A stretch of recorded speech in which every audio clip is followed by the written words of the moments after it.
Welcome to the Module 8 of the SRWE course. In the earlier module, we studied about DHCP version 4, which works for IPv4 networks. SLAAC and DHCP version 6 are dynamic addressing protocols for an IPv6 network. A little bit of configuring can make the job easier for a network administrator. In this module, you will learn how to use SLAAC to allow hosts to create their own IPv6 global unicast address. In addition, we will also learn how to configure a Cisco IOS router as a DHCP version 6 server, a DHCP version 6 client, or a DHCP version 6 relay agent. This is pretty much similar to what we have covered in our earlier module, where we configured a Cisco IOS router as a DHCP server and also as a client as well as a relay agent. So let's check it out how we configure or how we start working with IPv6 networks in case of DHCP. Let's get started. So these are the different topics that we are going to cover in this particular module, where we study about how an IPv6 host can acquire its configuration, what is the operation of SLAAC, how DHCP version 6 works, and how do you configure a stateful and a stateless DHCP version 6 server. So let's start with IPv6 global unicast address assignment. What do you mean by this? Generally, it is actually on a router. If you want to configure an IPv6 address for one of its interfaces, it is pretty much similar to what you have been doing with IPv4. So on a particular interface, you simply add the command IPv6 address followed by the IPv6 address and the prefix length. In case of a Windows host, you can actually do it manually. If you can see the diagram over here, it shows you that you can actually enter all the IPv6 address, the default gateway, along with the prefix length here. So this is pretty much similar to what we do for IPv4 also. But the problem here is usually IPv6 addresses are quite a little bit lengthy and they will have all the in hexadecimal format. So there is a high probability that when you type such things, you can make a mistake. That is the reason the most of the time the hosts are actually configured to get the IPv6 addresses automatically. You can see a small checkbox over here. In this check, if you click this checkbox over here, it will automatically, the host will try to acquire an IPv6 address as well as the other information automatically. We will discuss about these things step by step. Now, if you select the automatic IPv6 addressing, the host will use an ICMP, which stands for Internet Control Message Protocol version 6 router advertisement message. We call it as RA message. By using this message, it will auto configure an IPv6 configuration. Now you can see here the IPv6 link local address is automatically created by the host when it boots and the Ethernet interface is active. If you just type in the ipconfig command, just as shown in here, you can see the link local address here. This is the link local address, but you can see there is no GUA address that has been created. The reason is because the network segment did not have a router to provide the network configuration instructions for the host so that it can configure a GUA, but it still configured the link local IPv6 address. The percentage and the number, these two things are called as zone ID or scope ID, and it is used by the OS to associate the LLA with a specific interface. Okay, now what do you mean by this GUA? By default, an IPv6 enabled router periodically sends the RA messages, which simplifies how a host can dynamically create or acquire its IPv6 configuration. There are two ways of doing it. One of it is called as a stateless, the other one is called as stateful services. To see all stateless and stateful methods, use the RA messages to suggest to the host how to create or acquire its IPv6 configuration. You can check out the diagram over here. Here, if you can see, the dynamic GUA assignment is done in two ways. One of it is called as stateless. The other one is called as stateful. Under stateless, you have once again two options. One option is called as SLAAC only. The other one is called as SLAAC. And we also use the DHCP server, which we call it as stateless DHCPv6. We have a stateful option under which we have a stateful DHCP server. We in the course of this particular video, where we cover all the concepts in this particular module, you will have a better understanding when to use SLAAC, when to go for stateless DHCP, and when to use a stateful DHCP server. Okay.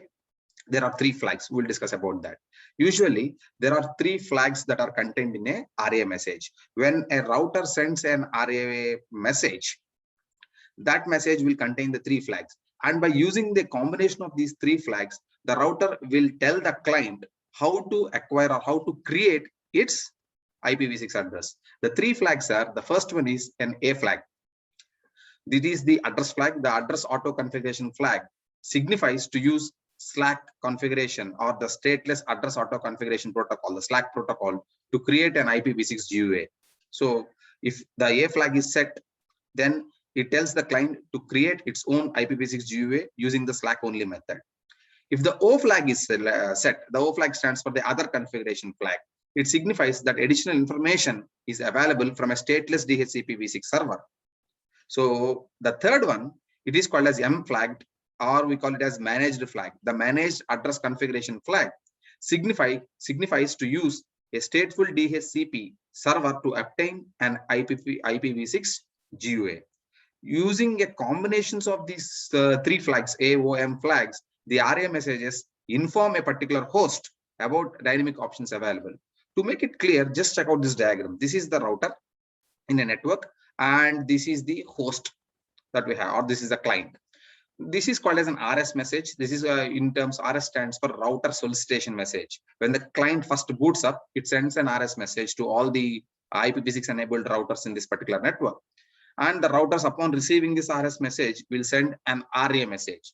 In the RA message, if the A flag is set while the other 2 flags are 0, the O flag and the M flag are 0, then it means it is actually telling the client to create the IPv6 address using the SLAAC only method, which is the default method, unless until you change it.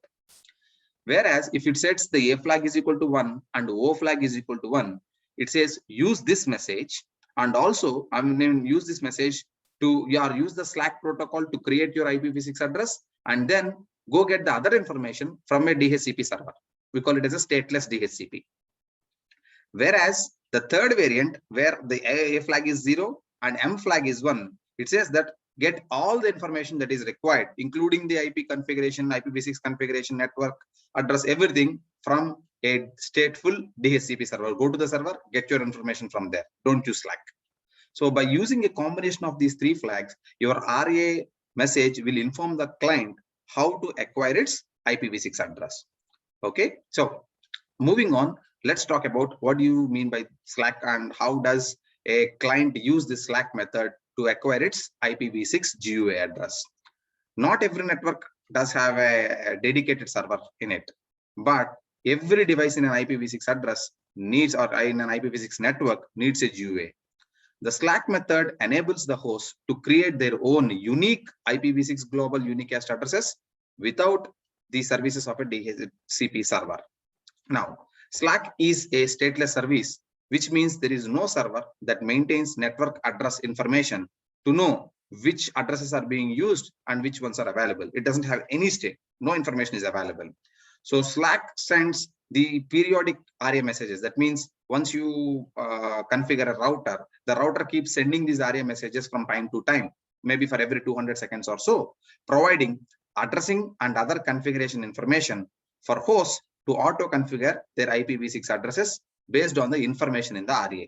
So whatever information is there in the RA, your host will use that information and it will create its own IPv6 GUA. Now, a host can also send a router solicitation message. I just told you that when a host first boots up, it will send a solicitation message requesting for an RA. A SLAAC can be deployed as SLAAC only or SLAAC with DHCPv6, which this particular combination is called as stateless DHCP. Now, if you see here, enabling the SLAAC is pretty simple. The R1's G0x0x1 interface has been configured with the indicated IPv6 GUA and link local address. You can check it out here as well. Show IPv6 interface G0x0x1. You can see here, it shows that this is the global unicast address that is being given, and this is the subnet, which is the prefix length that you need to observe. And also, these are all the groups that this is a part of, this router is a part of. Now, for this to happen, usually, the first thing we do is, for the router, we enter this command, IPv6 unicast routing. it makes the router to accept all IPv6 commands, and then it can assist in IPv6 routing. Now, if you see here on R1, once again, if you type in show IPv6 interface Z0 by 0 by 1 section joined, it will show you that this particular R1 is a group of, or it is a part of these multicast groups. So these groups are nothing but whenever a host wants to send a message for an RA, this router responds to that particular RS message and it sends out RA messages. Now you can see here, command verifies that R1 has joined the IPv6 all routers group FF02:2. R1 will now begin to send RA messages for every 200 seconds to all the IPv6 all nodes multicast address FF02:1. That means for all the hosts out there. This R1 keeps on sending out the RA messages, router advertisement messages, which contains all the information. These messages will allow hosts like PC1 to configure their IPv6 address automatically. Now, let us talk about the first method, SLAAC only method. As I told you earlier, in SLAAC only method, the router advertisement message will contain all the 3 flags, but only 1 flag set. The address flag or the A flag will only be set to 1, while the remaining 2 flags will be set to 0. Automatically, when the client checks this out, it will understand that it should use the IPv6 GUA prefix in the router's advertisement and dynamically create its own interface ID. So whatever prefix it is advertising, that the router is advertising, the PC1 will take the prefix part, 64 bits. You know that IPv6 is 128 bits in length. So the first 64 bits will be taken from the router's advertisement, and the remaining 64 bits, this particular PC1 will be generating it. There are 2 ways of generating it. I will cover it. Okay. And if you want to check it out, you can find out by using the ipconfig. You can see on PC1, just type in ipconfig. You can see that the IPv6 address is being generated, and there is a link local address that is being generated, and also the default gateway. What is this default gateway? The default gateway for this PC1 is nothing but the link local address, the LLA of this interface. The link local address is written over here. So the link local address for this interface will become the default gateway for PC1. This we have covered in module 1 also. The same thing applies here. This is the SLAAC only method. Now, in this, a router sends the RA messages for every 200 seconds, or even when it receives a RS message from a host. Now, IPv6 enabled hosts wishing to obtain IPv6 addressing information sends an RS message to all the IPv6 all routers multicast address of FF02:2. Now, PC1 just booted up and it sends a RS message to the FF02:2. You know that I have shown you in the previous configuration that the router is a part of this group. So it will actually capture this particular RS message, receive the RS message, and it will send its RA message as a response to this RS message. That means when the PC1 is asking for a router advertisement, the R1 will get that particular RS and it will now send an RA message. Now R1 generates an RA and then sends the router advertisement message to this IPv6 all nodes multicast address of FF02:1. Now PC1, after receiving this particular RA, this is step 2 here, PC1 after receiving this RA message, based on the information in the RA message, will now create its own unique GUA. Okay, so how does it do that? Using SLAAC, a host acquires its first 64 bits, which actually tells you about the IPv6 subnet information from the RA, and it must generate the remainder of the 64 bits using, there are 2 ways of doing it. How does it generate? The first one is randomly generated. It is actually randomly generated by the client operating system. And this is the method that is currently being used by Windows 10 hosts. The other method is something called as EUI64, which stands for Extended Unique Identifier.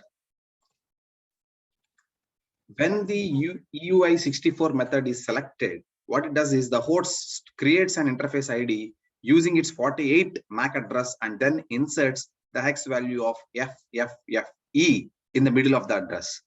Some operating systems default to the randomly generated interface ID instead of this method because they feel it's much more safe. This is because the Ethernet MAC address of the host is used by the EUI64 to create the interface ID.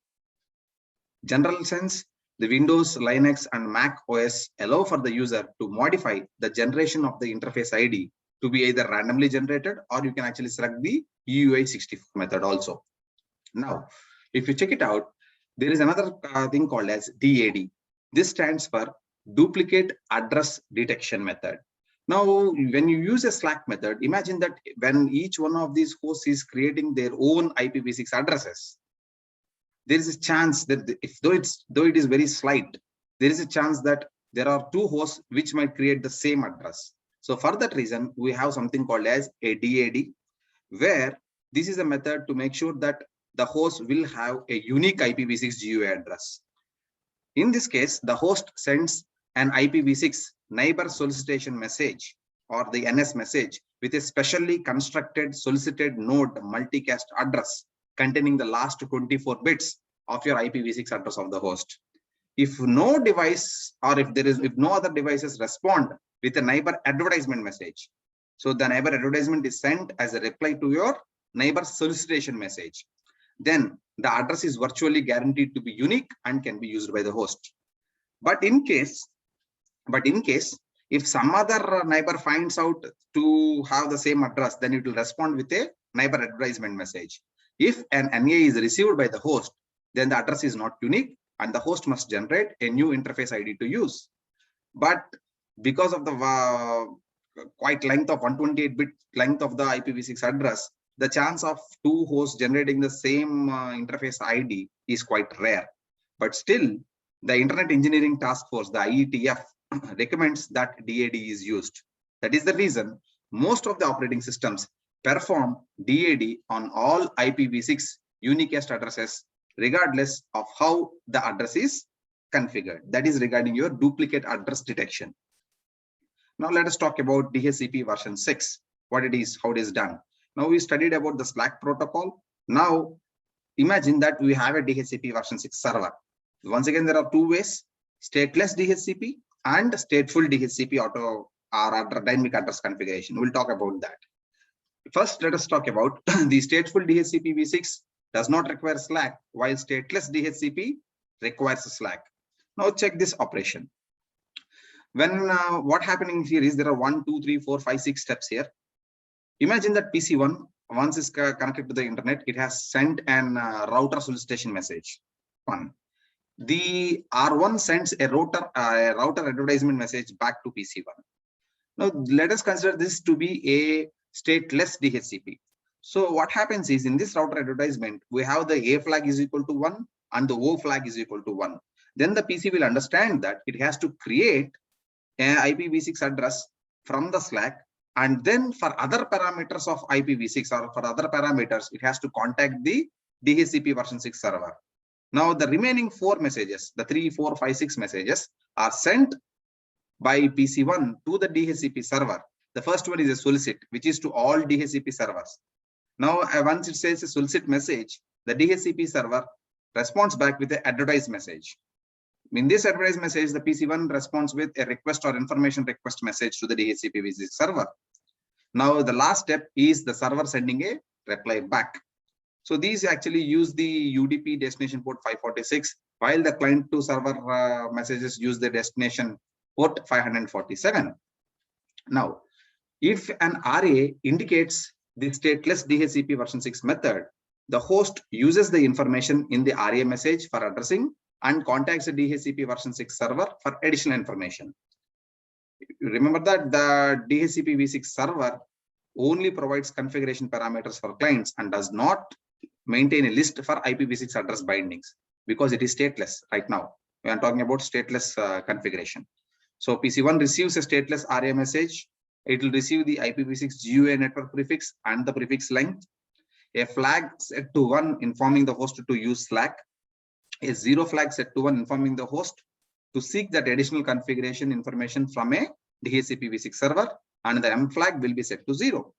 Now PC1, after receiving this message, it will understand that it has to create the interface ID on its own and then contact the DHCPv6 server on the network to get additional information regarding the IPv6 network. This is called as stateless DHCPv6 operation. Now let us talk about how do you enable it. You enable it? Because I told you that SLAAC is the default method, right? So how do you enable a router to send a router advertisement message with this particular stateless configuration? For this is the command that we use. You go into the interface mode and then you type in IPv6 neighbor discovery ND other config flag. If this configuration, if you enter this particular command in the interface configuration, then automatically your RA messages will contain A flag is equal to 1 and O flag is equal to 1. If you want to reset it, if you don't want this, you can actually reset it by simply typing in the no command. Okay. Now, if you want to, once you do this, if you want to check whether it is done properly or not, you can always use the show IPv6 interface and you use a pipe giving with begin ND. You can see here, hosts use stateless auto config for addresses. Hosts use DHCP to obtain other configuration. This is how you set your router to send the router advertisement messages to inform the clients to use stateless DHCPv6. This is how you do it on a router. Now, as for a stateful DHCPv6 operation, the A flag, the O flag will be set to 0, while the M flag or the managed flag will be set to 1. Once again, the router sends a message. Router sends the RA message. What it says is, you can see the IPv6 GUA network prefix and prefix length will be issued from the router. But once the PC1 checks this out, as these two flags are set to 0 and the M flag is set to 1, it will understand that for all the information, even for the interface ID information also, the PC1 has to go and contact the stateful DHCPv6 server on the network because the M flag is set to 1. Now, from that point onwards, PC1 sends a solicit message seeking additional information from a stateful DHCPv6 server. Now, the stateful, how do you enable this then? Because in the earlier slide, I have shown you how to enable it. Now, in order to enable the stateful DHCP configuration or to make your router send an RA message with the stateful DHCP, you go to enter this command IPv6. Once again, go into the interface mode by getting onto the particular interface IPv6 ND managed config flag configuration flag. That's all. So and you can see here show IPv6 interface brief begin neighbor discovery. ND stands for neighbor discovery. You can see here hosts use DHCP to obtain routable address. Only the network address information and the prefix length will be taken from your RA message, and all the rest of the parameters the client has to go to the DHCPv6 server and get it from their point onwards.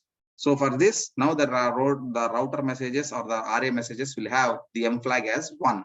The remaining two flags are set to 0.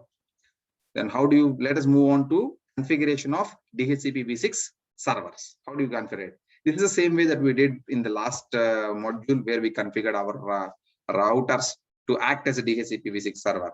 You know that not all the networks have the capacity to maintain the DHCPv6 servers or a dedicated server. In that case, the Cisco IOS router can be configured to provide the DHCPv6 server services. You can see you can actually configure a Cisco IOS router as a DHCPv6 server, a DHCPv6 client, and or even a DHCPv6 relay agent. Okay, now I'll show you each one of these things. So the first thing is, how do you configure a stateless DHCPv6 server? I hope everybody still remembers the commands that we used for DHCPv4, right? Now the same things we can do here. The first thing what you need to do is you have to enable the IPv6 routing by entering this command IPv6 unicast routing. After entering this command, then we define the DHCPv6 pool name. Earlier we used to simply type in IPv DHCP pool, but here when we are talking about IPv6 addresses, we need to enter IPv6 DHCP pool and then give the pool name in the global configuration mode. And then you have to give the different options. So you have to configure this pool with options which include the DNS server address, the domain name, all those things. Then bind the interface to the pool using the IPv6 DHCP server pool name interface configuration command. Now, if you are going to use a stateless DHCP server, then what we need to do is we need to give it this command, because if you remember, I told you that SLAAC is the default mode. If you want to change the mode from SLAAC to a stateless, you go to enter the command IPv6 neighbor discovery other config flag in the interface command or in the interface mode. After that, once you do this, you need to verify that the hosts have received the IPv6 addressing information using the ipconfig all command. Now, if you want to configure the router as a stateless DHCPv6 client, once again, the same steps to be followed. What you need to do is, first things first, IPv6 unicast routing, enable IPv6 routing first, and then you have to configure the client router to create an LLA. How it is done? You simply type on the IPv6 enable interface. Go to the interface and you type in IPv6 enable interface. Then once you do this, the Cisco IOS uses the EUI64, the extended unique identifier 64 method to create the interface ID. After that, configure the client router to use SLAAC using the IPv6 address auto config command. Then once you do these three commands, the router's interface will be created, or the IPv6 address is created.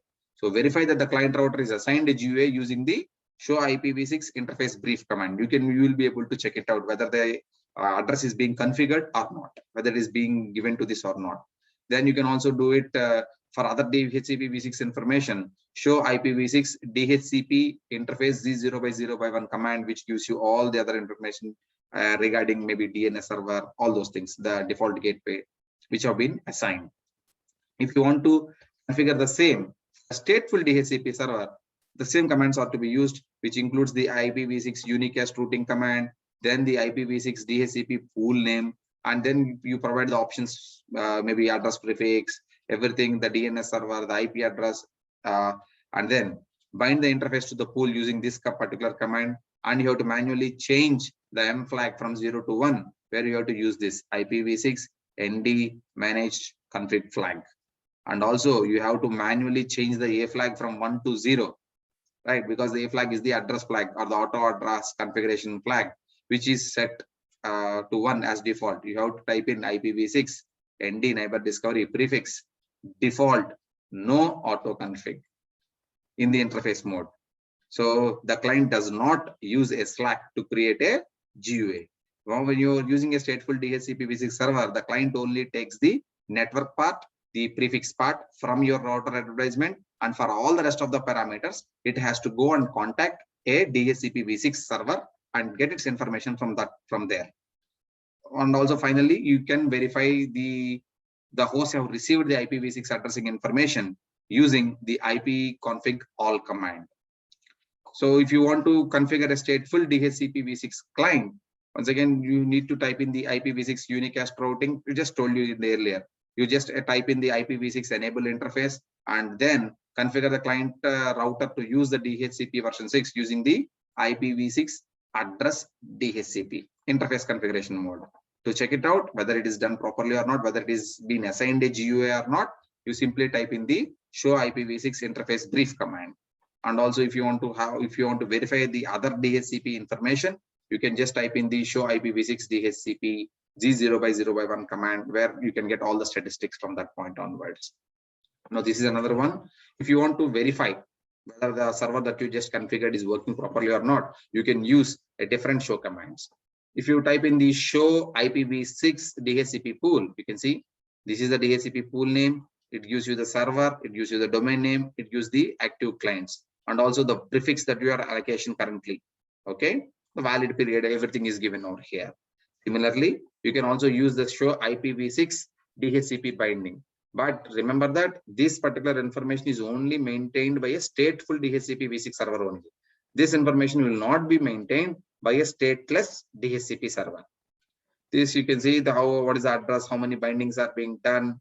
So you can see here, it is actually displaying the IPv6 link local address of the client and the GUA assigned by the server itself. This information will not be maintained by stateless DHCP. It is only done by stateful only. Now, how do you do the relay agent as well? Let me just recap to you what is a relay agent. Now, for large networks or for enterprise networks, the DHCP server or the dedicated DHCP server might be situated in another segment of the network, in another segment. In that case, a DHCP request broadcast message sent by a client will not be forwarded beyond the router to which it is connected to. In that case, what we need to do is we need to enable the router to which the client is connected to relay this particular address message or the broadcast message towards the stateful or towards the DHCP server. Now, in this case, in this diagram, you can see PC1 is a client. It is connected to this particular R1, but here R1 is not a DHCP server and R3 is configured as a DHCP server. If we don't configure R1 to be a relay agent, any request coming from PC1 will not go to R3. They will be stopped at R1 itself. R1 will not forward the broadcast messages. Then PC1 will not be able to get the dynamic address of IPv6. In that case, what we need to do is we need to put R1 or we need to configure R1 as a DHCPv6 relay agent so that R1 will understand the broadcast message and it will then forward it to the DHCPv6 server. For that case, the first thing you need to do is you go on to the interface to which it is connected to which the client is connected to, Z0/0/1, and then you need to type this command IPv6 DHCP relay destination, which is the address, and then you also have to specify the egress port. Now the egress interface is the interface through which it goes out. The egress interface, this is the one. The egress interface is only required when the next hop address, because from R1 the next hop is R3, when the next hop address is an LLA. Okay, so this is how you do it. This is how you set a particular router to act as a IPv6 relay agent, or sorry, DHCP relay agent. Now you can also check whether the relay agent is working properly or not, or whether you have configured it in the right manner or not. You can use the show command, show IPv6 DHCP interface. You can see the gigabit Ethernet G0/0/1 is in relay mode. These are all the things. And you can also type in the show IPv6 DHCP binding. It shows here all these things. The show commands can be used to troubleshoot and to verify whether the entered commands are done properly or not, whether you have issued the commands without any errors or not. So this is regarding the DHCPv6 and the SLAAC methods. In the earlier module, we gave information regarding the DHCP version 4, usually for IPv4 networks. More or less, the same commands are being used here. Mainly the reason is the only biggest difference is there we used all commands which starts with IP, where here wherever IP comes we are just typing in IPv6. But here the different types are there, where for a particular node to create its own GUA. We have SLAAC method, we have the stateless DHCP method, and we also have the stateful DHCP method. We have to configure the router according to our needs. So hopefully everybody understood this, and thank you all for watching this video. Thank you. Take care.